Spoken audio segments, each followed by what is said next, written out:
rise to call attention to our federal government's unsustainable fiscal path. Earlier this month, the Congressional Budget Office reported that federal revenues are up 3%, or $102 billion, compared to the same period last year. The problem is, federal spending grew by 7%, or $271 billion over the same period. CBO projects the deficit for this year. As a father and a grandfather, this is a concern that keeps me up at night. What kind of burden are we placing on our children and our grandchildren? They could face a future of less growth and economic opportunity as a result of our refusal to make difficult fiscal decisions. Congress should be working together with the administration now to begin the long process of fiscal course correction. Congressional Budget Office projects that America's debt will continue to increase rapidly over the next several decades because of mandatory spending. Social Security, Medicare, Medicaid, and interest on the debt are some of the main expenditures that we make, and we never make any decisions on them. We do not change them. We don't improve them.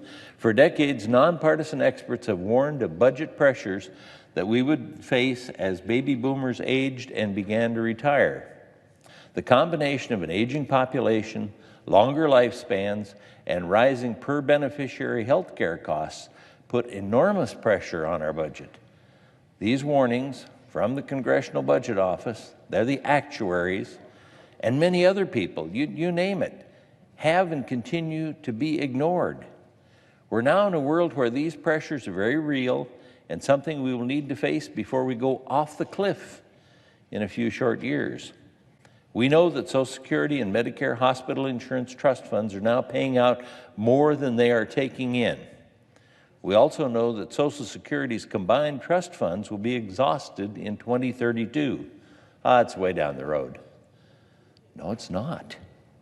And Medicare's hospital insurance fund, which covers inpatient hospital services, hospice care, skilled nursing facilities, and home health services, that's projected to be depleted in 2026. That's not very far. And we continue to do nothing. Once the respective trust funds are exhausted, these programs will still be able to pay out some money, but they'll only be able to pay out as much benefits as they have coming in. And I mentioned that we have a lot less coming in than we're paying out. For Medicare, that means only being able to pay 86% of hospital-related Medicare spending. For Social Security, revenue is projected to cover only 76% of scheduled benefits. I don't know many seniors who can afford a 24% cut. I want to make sure Social Security and Medicare are able to provide benefits to current beneficiaries as well as those who need them in the future. That will require being clear-eyed about the problem and working together in a bipartisan manner to ensure these programs are solvent. The longer we wait to address the imbalance, the more severe the changes will be and the fewer options we'll have.